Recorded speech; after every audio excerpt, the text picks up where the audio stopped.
Hola hermanos, Dios les bendiga. Qué bueno que estamos otra vez aquí en el devocional. Gracias a Dios por la vida de cada uno de ustedes. Hoy quisiera iniciar, mis amados hermanos, orando al Señor por nuestro 120 aniversario. Yo no sé si ustedes sepan, pero nuestra primera iglesia bautista de León, Guanajuato, cumple 120 años el próximo 29 de abril.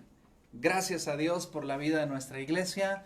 Gracias a Dios, en el año de 1900, cerradito, 1900, nuestra iglesia empezó a compartir el evangelio aquí en el Bajío. Y deben ustedes saber, los que nos miran en otros países, que en México la parte menos evangelizada de nuestro país es el Bajío, que es una parte centro-norte de nuestro país, y uno de los estados que lo conforman es el estado de Guanajuato.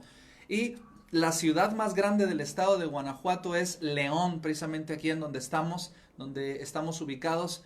Y aquí en esta ciudad, en este lugar, la iglesia más antigua del Bajío, la primera iglesia bautista de León, Guanajuato, ha sufrido revolución, ha sufrido guerras cristeras, ha sufrido opresión, ha sufrido situaciones difíciles, pero de todas ellas ha salido victoriosa en el nombre de Jesús. Y yo quisiera, alguien me dijo, pastor, hay que orar por la iglesia para que otros 120 años. Y le digo, no.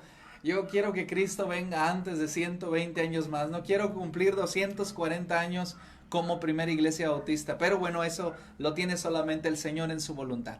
Vamos a orar, hermanos. Vamos a orar y vamos a bendecir el nombre de nuestro Señor Jesús. Padre, estamos en este lugar, León, Guanajuato, en vísperas, Señor, de cumplir 120 años como iglesia tuya, Dios.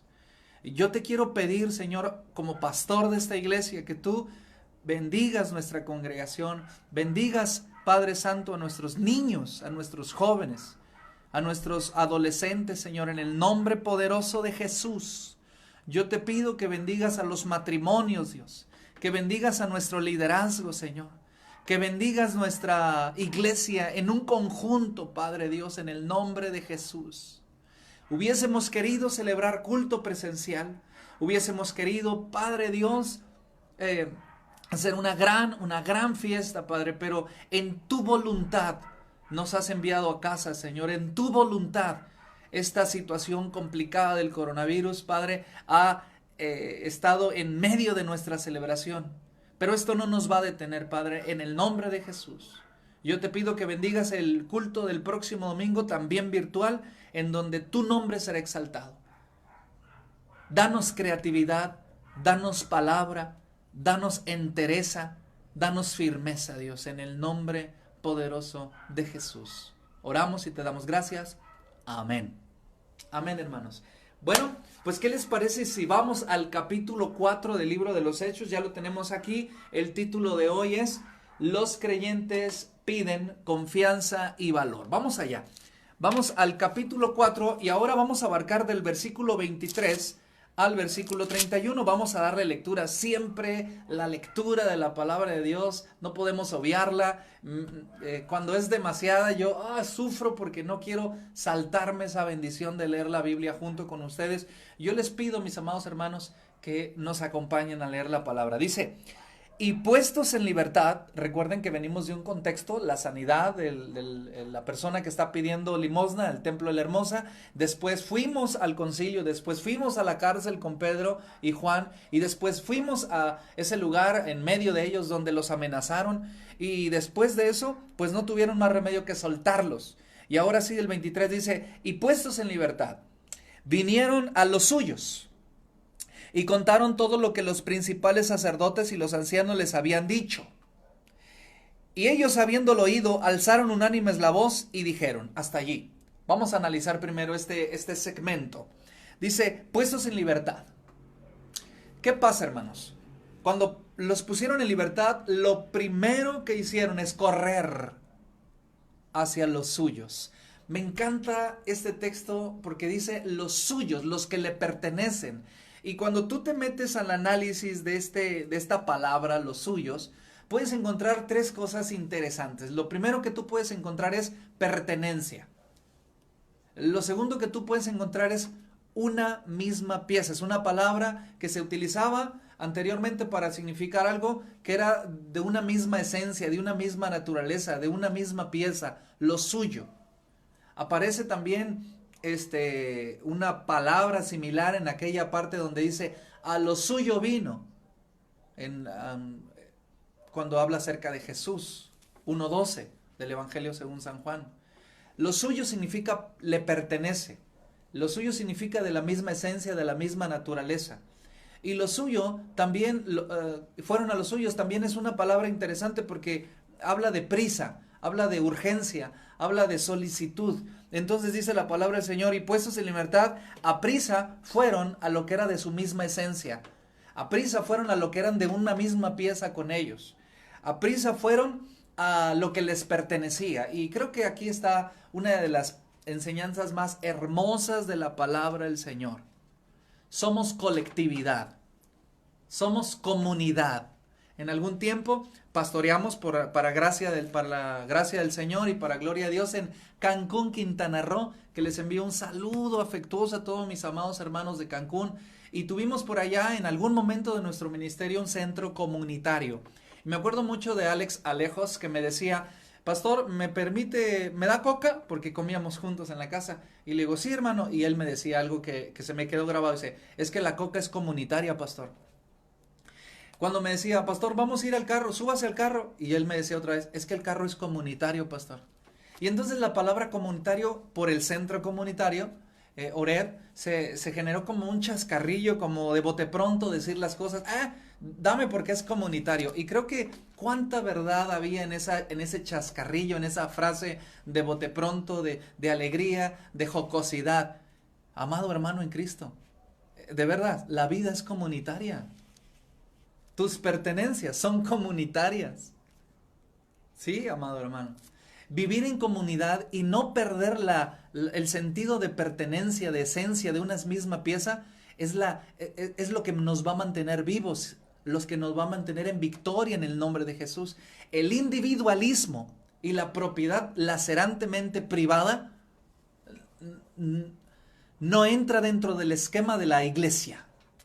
No entra dentro del esquema de la iglesia. La Biblia dice, en el momento que los soltaron, fueron a lo que les pertenecía, a quienes ellos les pertenecían.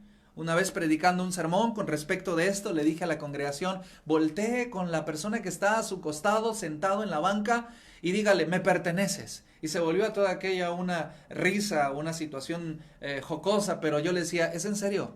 Nos pertenecemos unos a otros. Por eso dice este texto sagrado, y puestos en libertad vinieron a lo que le pertenecía, a quienes ellos pertenecían, de sentido de urgencia, mi amado hermano en Cristo. La iglesia es una unidad de una sola pieza y nos pertenecemos entre todos. Yo sé que podemos ir al texto en Corintio, podemos ir al texto en Romanos, pero en ese sentido es algo muy práctico. Fueron puestos en libertad y lo primero que hicieron fue ir con los suyos. Es hermoso. Primera enseñanza. Aquí en el versículo número 23. Pertenencia. Qué interesante es esto. Seguimos. Y ellos, habiendo oído, alzaron unánimes la voz y dijeron, voy en el versículo número 24, soberano Señor, tú eres el Dios que hiciste el cielo, la tierra y el mar y todo lo que en ellos hay. Se parece a la oración de Jonás, ¿verdad? Reconociendo la soberanía y el absoluto poder de Dios. Así inician la oración ellos. Quiero leer la oración. Vaya conmigo. Versículo 25.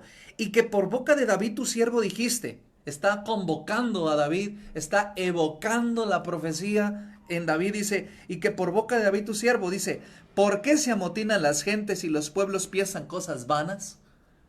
Se reunieron los reyes de la tierra y los príncipes se juntaron a una contra el Señor y contra su Mesías, contra su Cristo, contra el Salvador prometido. Mire, amado hermano, esto está en Salmos capítulo 2, versículo 1 y 2, que es un salmo, es una porción mesiánica.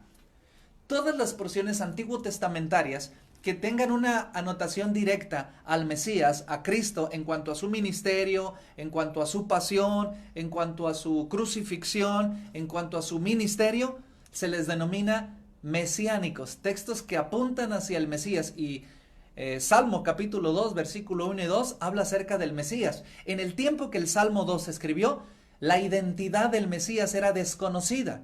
Se hablaba hacia un futuro quizás lejano, próximo, según la fe de la persona que estaba entendiendo el texto, pero no teníamos la identidad, no teníamos encarnado al Mesías. Pero en Cristo Jesús el Mesías toma forma, en Cristo Jesús el Mesías toma nombre, Jesucristo. Y entonces cuando Pedro convoca al texto que se escribe en el Salmo capítulo 2, dice: porque verdaderamente, versículo 27, se unieron en esta ciudad contra tu santo Hijo Jesús, a quien tú no ungiste. Fíjate lo que está pasando. Primero, Pedro convoca, trae a la memoria en su oración, la iglesia en su oración, el Salmo número 2, y lo enuncian. Fíjate lo que está pasando. Primero lo enuncian y luego le dan sentido. Y luego están diciendo, aquello significaba esto y lo hemos vivido. ¿No es maravilloso? Primero lo enuncian, lo convocan y luego lo interpretan en la misma oración. Por eso dice, porque verdaderamente, está interpretando el versículo anterior, se unieron en esta ciudad contra tu santo Hijo Jesús, a quien tú ungiste. Herodes y Poncio Pilato con los gentiles, y lo más doloroso, lo más cruento, lo más inverosímil, y el mismo pueblo de Israel. Anótelo. En esta oración hay un texto antiguo testamentario, Salmo 2, y luego la interpretación del mismo texto. En corto. Ahora, quiero detenerme un poquito en la palabra ungir. Muchas veces se habla acerca de la unción, que la unción es para acá, que aquel hermano trae unción y que la unción es esto, y tráete el aceite de la unción y vamos a ungir. Y el verbo ungir se usa muy comúnmente dentro de nuestra cristiandad, y eso es bueno, pero ¿qué significa la palabra unción? Por lo menos en este texto. Dice, a quien tú ungiste. ¿Cómo? Jehová Dios, Dios Padre, ungió a Cristo. ¿Cómo lo ungió? ¿Qué significa? ¿Cuándo sucedió?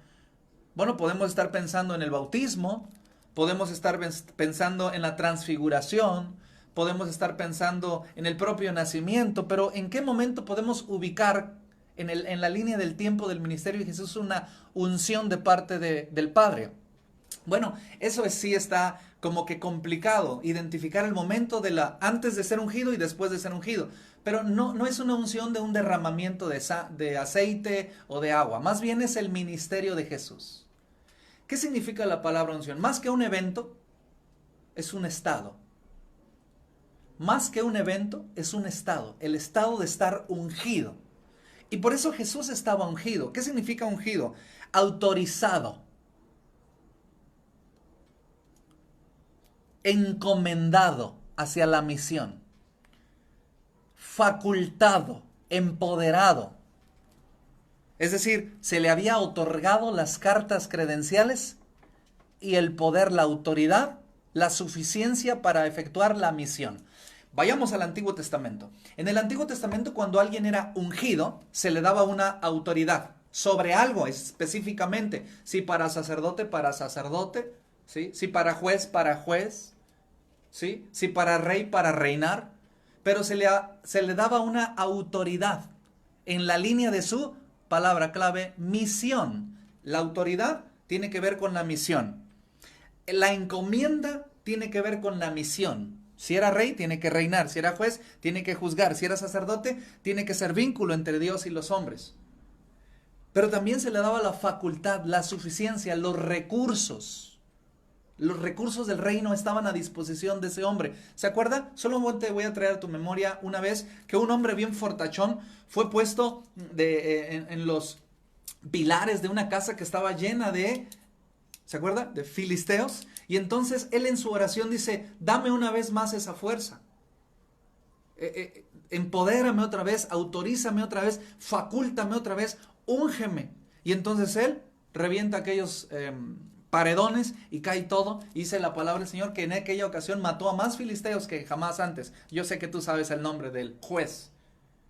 Pero siempre que hay un ungido, hay una autorización, hay una encomienda, misión y hay una facultad, recursos incluidos dentro de la unción. Así que cuando dicen, por cuanto me has ungido, ¿se acuerda de aquel pasaje? Cuando está en la sinagoga y él levanta el rollo del libro y entonces él lee la palabra, dice, por cuanto me has ungido, me has autorizado, me has facultado, me has encomendado. Jesucristo es el ungido de Jehová. En el sentido de la salvación. ¿Cuál era la misión de Dios? Salvar. Mostrar el camino, ser puente. Ahora, si hablamos de la unción, aquel hombre tiene una unción.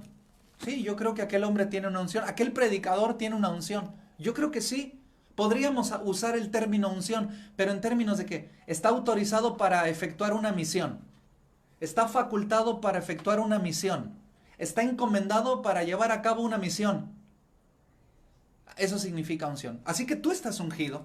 Yo estoy ungido para efectuar una misión, autorizado, facultado. Los recursos del reino han sido puestos a tu disposición para, no para usufructo, sino para cumplir la misión. En el sentido de que Jesús era el ungido de Dios. ¿Para qué? Para salvar. Y mira que lo cumplió eficientemente. Él nos salvó. Jesús es suficiente para salvarnos. Y luego dice, después de la coma, Herodes y Poncio Pilato, nombrando a las autoridades judías, romanas, y luego los gentiles, y luego dice el pueblo de Israel. Pero quiero llamar tu atención al versículo 28, dice, para hacer cuanto tu mano y tu consejo habían determinado que sucediera. O sea que a Dios no le agarró por sorpresa ni el arresto, ni la bofetada, ni la corona de espinas. No le agarró por sorpresa que soltaran a Barrabás. ¿Te imaginas tú aquella escena? Jesús dice, no, pues ahora sí ya me van a soltar. ¡Que suelten a Barrabás! ¿Tú piensas que a Jesús le tomó por sorpresa? No, mi amado hermano. Mira lo que dice la palabra del Señor en el versículo 28. Dice, para hacer cuanto tu mano y tu consejo habían antes determinado que sucediera. Atención. Todo está en control de Dios. Pastor, el arresto de Jesús, todo está en control de Dios.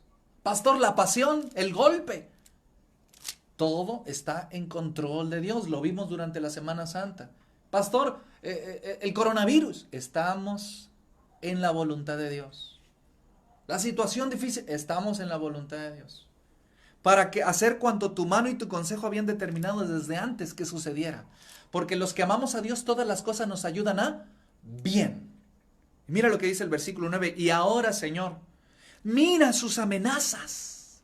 Yo le decía a mi hijo hace un ratito que cuando alguien acusa a otro alguien contra una autoridad, es decir, mira mamá, me pegó. Lo que sigue después de me pegó es, dile que no me pegue. Es normal, es obvio. Es como el tren mental que viene, mira mamá, me pegó. Dile que no me pegue. Mira mamá, me está amenazando. ¿Qué sigue? Cálmalo. ¿No es cierto? Como que en el tren del pensamiento normal vendría después de la acusación una solicitud de ser defendido o una solicitud de que el ofensor o el agresor sea aplacado. Pero mira lo que dice aquí. No viene así. No es... Vea lo que dice. Versículo número 29. Y ahora... mira, Señor, sus amenazas. Escuche lo que dice la palabra. Y concede a tus siervos que con todo denuedo hablen de tu palabra. Está interesante, ¿no? No les dijo, cálmalos, que sus humos se bajen 3 rayitas. No dijo eso. Tampoco dijo, los acuso delante de ti para que les cobres cuentas. No dice eso. Dice, mira, nos están amenazando. Por favor, ayúdanos a continuar adelante.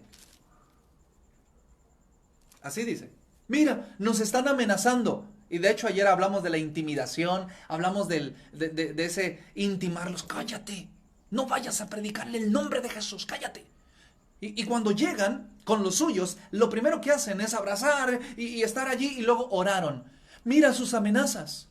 Pero no dice, cálmalos, dice, a pesar de sus amenazas, a pesar de sus malas intenciones, a pesar de sus agresiones, no nos vamos a detener.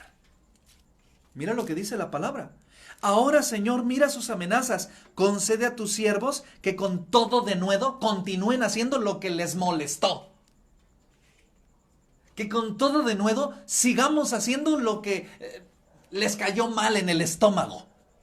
¿Sí me entienden? Que con todo denuedo, es decir, con toda libertad, con toda solicitud, con todo aplomo, con todo el vocabulario que podamos agarrar, porque la palabra de nuevo lleva implícito la capacidad de expresarse, que con todo denuedo podamos continuar adelante con la misión, porque estamos autorizados. Y luego dice el versículo 30, mientras extiendes tu mano, aquí viene para que los calme, mientras extiendes tu mano para que se hagan señales, ¿no? Nunca el texto sagrado dice, mira, me amenazan, cálmalos. Mira, me amenazan, cóbrales factura. Mira, me amenazan, pégales tú más fuerte. En este texto no dice así. En este texto dice, mira, me amenazan, ayúdame a cumplir mi misión. Mira, me amenazan, en tanto que me amenazan, haz señales, haz milagros, haz prodigios. Cállales la boca. Lúcete, Señor, delante de los que quieren que nos callemos.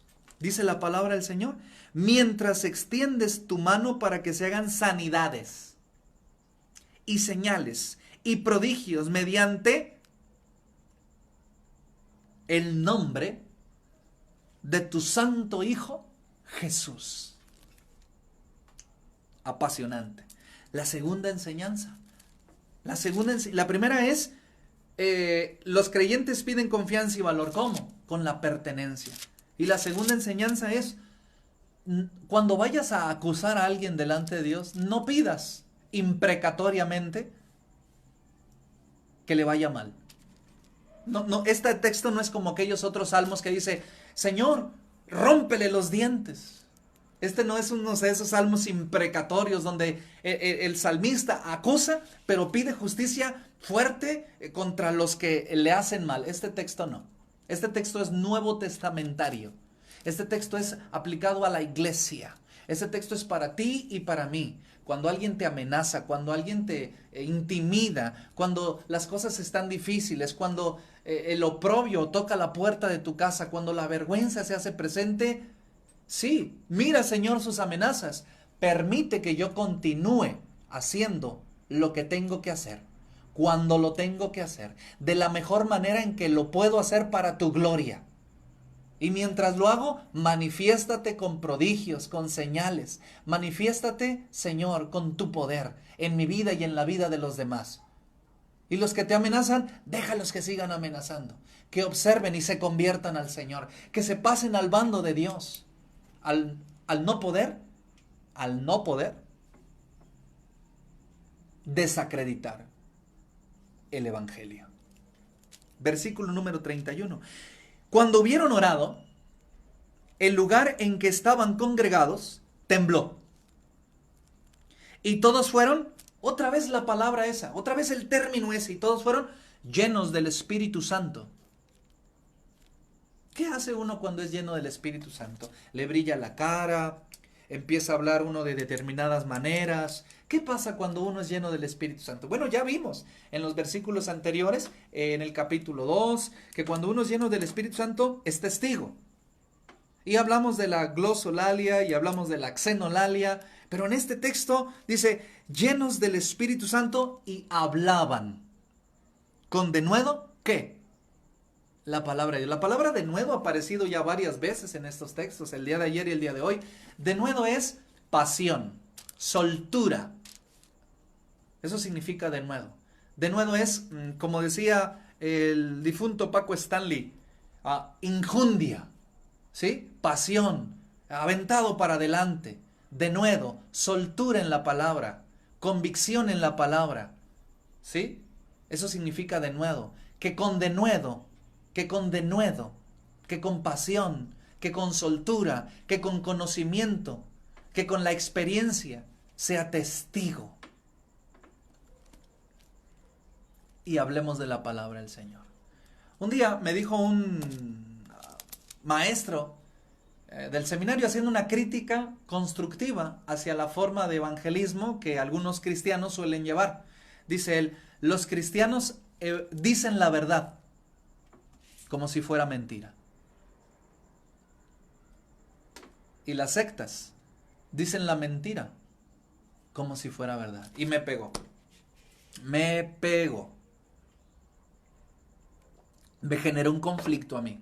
Y dije, ¿cómo es posible? Decir la verdad titubeante.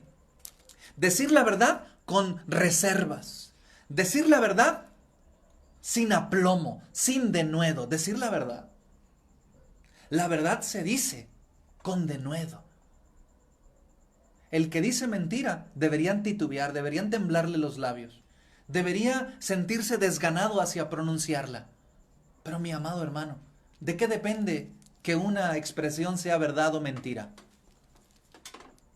Depende de quien la sostiene. Y la verdad del Evangelio la sostiene Cristo Jesús en la cruz. Y la verdad del Evangelio la sostiene mi vida transformada y restaurada. La verdad del Evangelio la sostiene mi familia, mi iglesia, mis convicciones, mis experiencias, mi fe, la palabra. Así que mis amados hermanos, les invito a que tomemos ese sentido de pertenencia a los suyos. Tomemos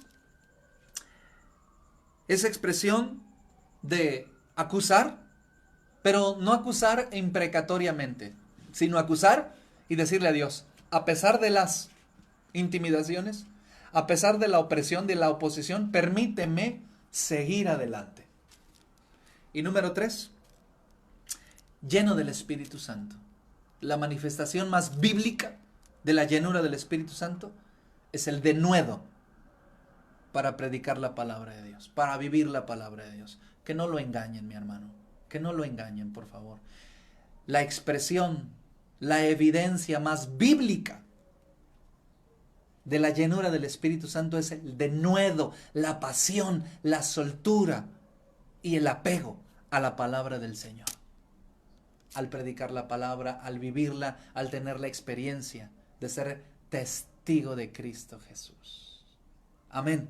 ¿Cómo ven, hermanos? Ya mañana estaríamos terminando el capítulo 4. Discúlpenme que a lo mejor a veces tomo un poquito más de tiempo, pero es importante ir analizando poquito a poquito. Si alguien tiene alguna pregunta, algún comentario, déjenmelo en los comentarios que están aquí abajo. Si usted quiere hablar acerca de alguna experiencia, puede hacerlo con toda libertad. Yo quisiera preguntarles, hermanos, y que me contestaran esta pregunta en los comentarios. Escúcheme, les voy a preguntar. Hasta ahorita, en el libro de los Hechos, durante la serie de devocionales que hemos tenido, contésteme la pregunta. ¿Cuál es una de las evidencias bíblicas o la evidencia bíblica que ahora hemos visto de la llenura del Espíritu Santo? Por favor, contésteme en los comentarios. Esto es para hacer un poquito más interactivo. Yo me estaré encargando de contestarle o de hacerle ampliar los comentarios para la gloria de nuestro Señor Jesús. Así que conteste la pregunta. ¿Cuál es, hasta ahorita, dentro de la serie de estudios bíblicos de Hechos capítulo 1, del 1 hasta el 4, cuál es la evidencia de la llenura del Espíritu Santo en la primera iglesia, en la iglesia primitiva, en la iglesia de los Hechos? Escríbamelo por favor allí y así hacemos un poquito más interactivo este devocional. Así que permítanme orar para despedirnos. Padre, en el nombre de Jesús yo te pido que bendigas este tiempo de reflexión en tu palabra y que tu misericordia sea con nuestra iglesia. En el nombre poderoso de Jesús. Amén. Amén. Que el Señor les bendiga, hermanos.